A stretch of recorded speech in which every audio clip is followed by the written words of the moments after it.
अब वो प्रसंग हल करने के लिए परमात्मा परमेश्वर कबीर जी के उस 5वें वेद के ज्ञान का एक श्लोक भी समझने के लिए इतनी बड़ी भूमिका, इतने बड़े ग्रंथ आपके समक्ष रूबरू कराने पड़ते हैं जब आपका समझ में आवे।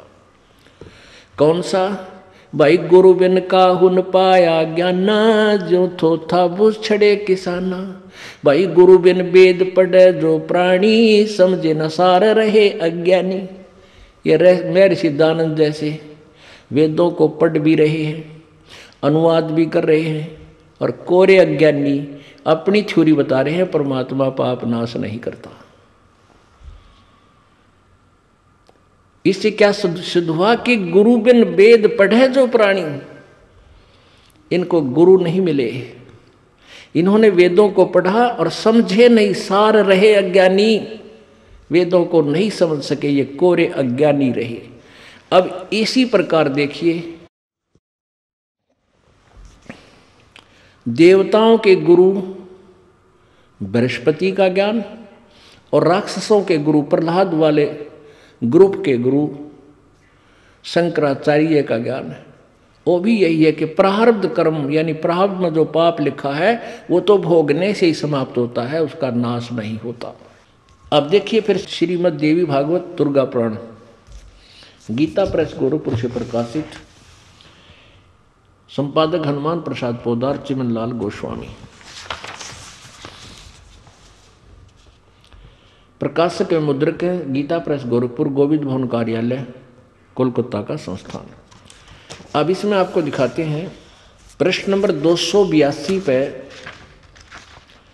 और सकंद नंबर 5वें सकंद में, यहाँ देखिएगा, ये 5वां सकंद है।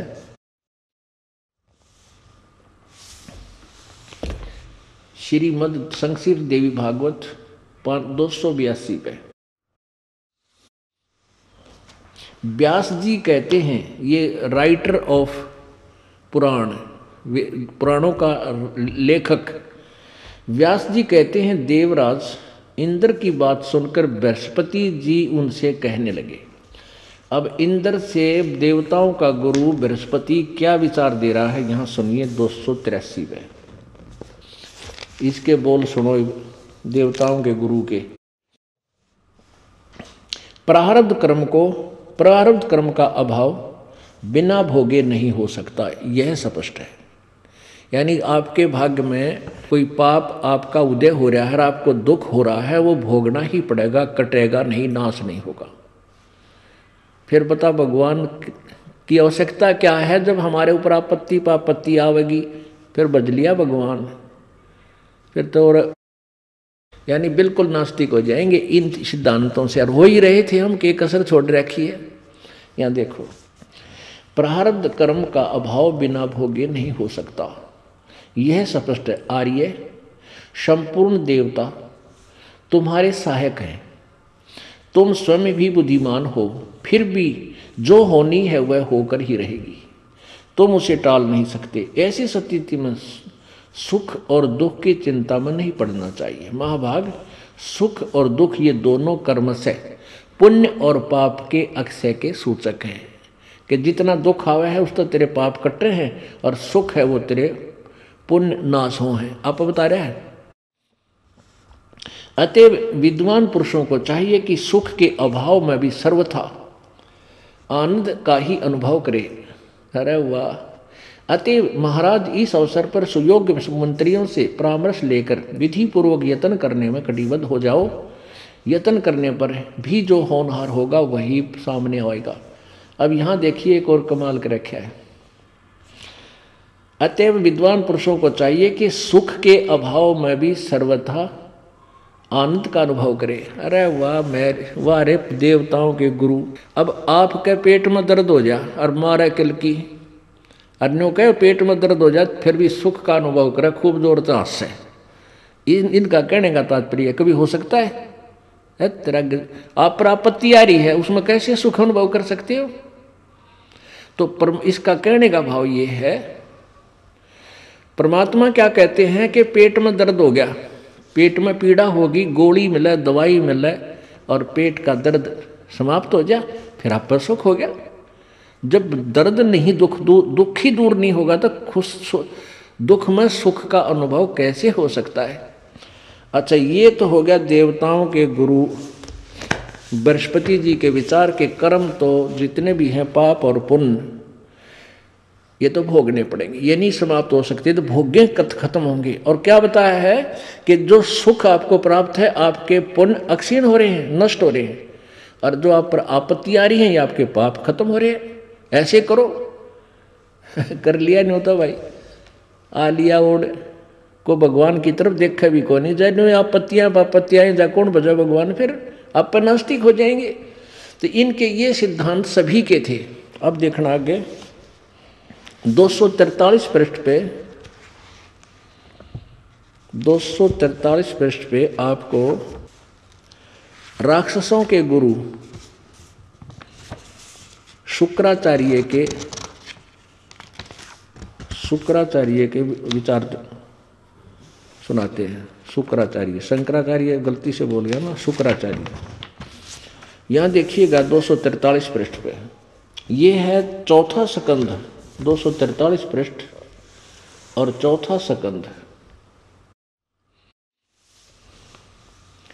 व्यास जी कहते हैं, प्रहलाद की बात सुनने के पश्चात शुक्राचार्य, राक्षसों के गुरु, ज्ञान दृष्टि से सब कुछ देखकर प्रसन्न हो गए। उनका मुख मुस्कान से भर गया। उन्होंने दैत्यों से कहा, दानवों, तुम मेरे यजमान हो, तुम्हें न तो डरना चाहिए और न पाताल में ही जाना चाहिए। अपने सत मंत्र के प्रभाव से मैं तुम्हारी रक्षा कर दूंगा। यहाँ क्या कह रहा है कि मैं तुम्हें पाताल में नहीं छुपना पड़ेगा, वहाँ नहीं जाना पड़ेगा, मैं अपने सत मंत्रों से प्रभाव से तुम्हारी रक्षा कर लूँगा। यहाँ तो ये कह रहा है। आगे देखो, धर्म के मर्मज महाशयो, प्राचीन समय में ब्रह्मा जी के मुख से मैंने जो बात सुनी है, अब आलिया ब्रह्मा जी के ज्ञान का ओढ़ देख लियो, ये भी यही कहता है, प्रारब्ध तो भोगने से ही समाप्त होते हैं, पाप तो कट ही नहीं सकते। प्राचीन समय में ब्रह्मा जी के मुख से मैंने जो बात सुनी है उसे बता रहा हूँ, सुनो। यह वचन बड़ा ही हितकर, सत्य और अटल है। उन्होंने कहा था, ब्रह्मा जी ने बताया ये ज्ञान जो शुक्राचार्य अपने शिष्यों को बता रहा है, कि होने वाली बातें अवश्य होकर रहती हैं। धरातल पर कोई भी ऐसा सुयोग पुरुष नहीं है जो प्रारब्ध को विफल बनाने में समर्थ हो सके। विपरीत समय के कारण इस समय तुम्हारी शक्ति अक्षीण हो गई है। प्रहलाद आदि को कह रहा है शुक्राचार्य, अतः एक बार तो तुम्हें देवताओं से परास्त होकर पाताल में जाना ही पड़ेगा। समय सदा बदलता रहता है। कुछ ही दिन पूर्व तुम सम्राट रह चुके हो। प्रहलाद को कह रहे, अब सुन ले गुरुओं की, ये थे दोगले गुरु, डुप्लीकेट माल। अब ऊपर तो कह रहा है कि तुम चिंता मत करो, मैं अपने सत मंत्रों से तुम्हारी रक्षा करूंगा, तुम्हें पाताल नहीं जाने दूंगा। और फिर ने कहा, भाई एक बात सच्ची है, ब्रह्मा ने तो सुनी थी मैंने, प्रारब्ध तब भोगना ही पड़ेगा, और तुमने एक बार देवताओं से हार के पाताल तो जाना ही पड़ेगा।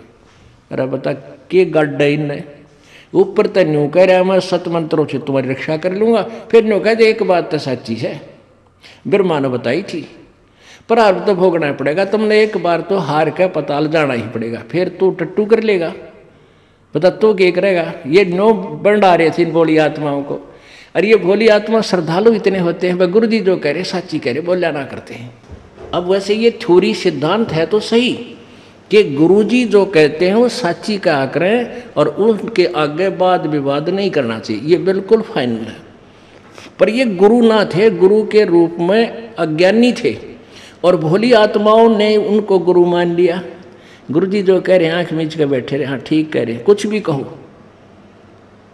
अब सतगुरु जो गुरु ज्ञान कहेगा वो सच्चा ही बोलता है, उसमें वाद विवाद और विक्षेप और उसमें कोई गुंजाइश शंका की नहीं रखनी चाहिए। जो गुरु कहेगा वो सच ही कहेगा, झूठ नहीं बोलता।